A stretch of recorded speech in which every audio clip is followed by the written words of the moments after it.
प्यारे सज्जनों, आज के सत्संग में आपका स्वागत है। यहाँ पर हम आपको संत महापुरुषों व धार्मिक पुस्तकों से मिलने वाले आध्यात्मिक ज्ञान से रूबरू करवाते हैं। इस सत्संग में हम आपको धार्मिक ज्ञान से जुड़े ऐसे तथ्यों से रूबरू करवाते हैं जिसके बारे में बहुत कम ही लोग परिचित होते हैं। लेकिन यहाँ पर हम आपको ऐसा आध्यात्मिक ज्ञान देंगे, शिक्षाप्रद रोचक कथाएं सुनाएंगे जिसे शायद ही आपने कहीं सुना होगा। तो आइए शुरू करते हैं आज का सत्संग। लेकिन सज्जनों, सत्संग शुरू करने से पहले आपसे एक विनती है, अगर अभी तक आपने हमारे इस चैनल को सब्सक्राइब नहीं किया है तो अभी कर लें, इसे लाइक कर दें और अपने प्रियजनों में शेयर जरूर कर दें। प्यारे सज्जनों, हजारों करोड़ लोग इस धरती पर रहते हैं, लेकिन ऐसा कोई नहीं कह सकता कि मैंने ये काम दुखी होने के लिए किया था अथवा उस फलाने काम को मैं दुखी होने के लिए करता हूँ। सारे जीव, सभी मनुष्य सुबह से लेकर के शाम तक, जन्म से लेकर के मौत तक, अर्थात जीवन भर सुख को थामने और दुख को भगाने में लगे रहते हैं। फिर भी देखा जाता है कि जीवन में कहीं कहीं थोड़ा सा सुख आया, बाकी तो दुख ही दुख है।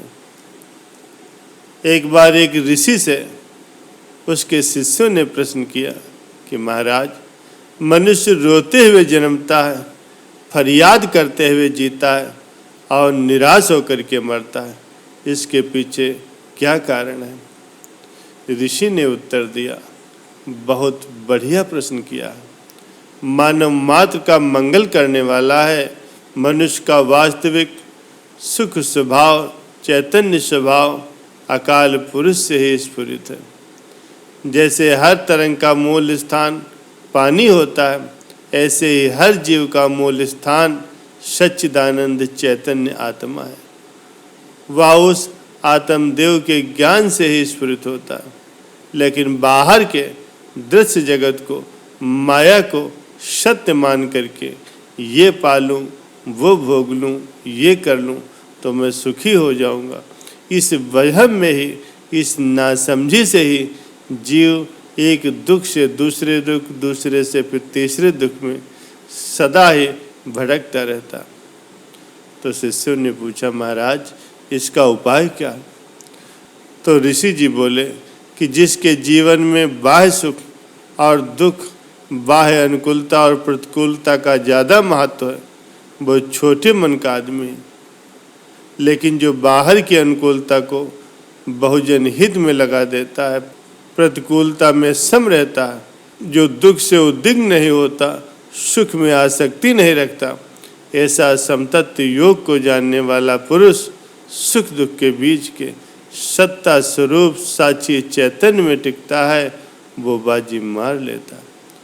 सत्संग के बिना एक तो कान के द्वारों से संसार घुसता है, दूसरा आँख के दरवाज़ों से घुसता है, आँख से कम कान से ज़्यादा घुसता है। किसी की निंदा कान से सुन करके उसके प्रति नफरत हो जाती है, किसी स्थान की प्रशंसा सुन करके उसमें आसक्ति हो जाती है। नफरत और आसक्ति हमारी आध्यात्मिक उन्नति में खलबली करती है। जैसे पानी में उठ रही तरंग पर तरंग शांत पानी की गहराई नहीं देखने देती, ऐसे ही जीव शांत स्वरूप, सुख स्वरूप, चैतन्य स्वरूप है, लेकिन अनुकूलता के लिए वो तड़पता रहता है। भागा भागी की दौड़ में जीव का हौसला खो जाता है। प्यारे सज्जनों, सत्संग का आश्रय लेने से खोए हुए अपने हौसले को वो फिर से पा लेता है। राजा दक्ष ने बाहर की सफलता को सर्वोपरि माना। हालांकि राजा दक्ष कोई साधारण राजा नहीं थे, कई लोकपालों का अध्यक्ष था, कई राजे महाराजे उसके अधीन रहे। ऐसे लोकपालों का भी वो परम अध्यक्ष और भगवान शिव का ससुर था। फिर भी बाहर की चीज़ों को उसने महत्व दिया और अंतरात्मा में गोता मारने से वो विमुख हो गया। तो दक्ष की सारी करी कमाई चौपट हो गई, यज्ञ विध्वंस हो गया, सिर कटा और बकरे का सिर लगा। प्यारे सज्जनों, ईश्वर की प्रीति के बिना, ईश्वर की शांति के बिना तुम बाहर चाहे कितने भी मैं कर लोगे, लेकिन थक करके संसार से रवाना हो जाओगे।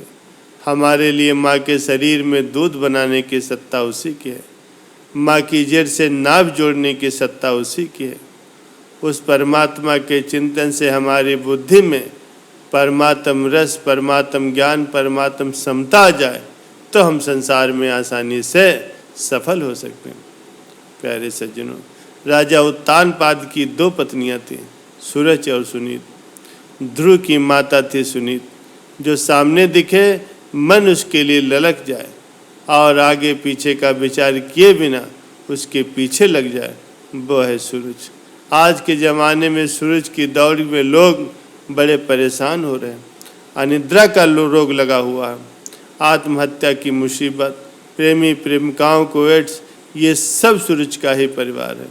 जिसमें रुचि हुई वो कैसे भी करके कर लो, चाहे चोरी करो, बेईमानी करो, कपट करो, कुछ भी करके रुचि के अनुसार खाओ पियो और मजे करो। यही दुख का कारण है।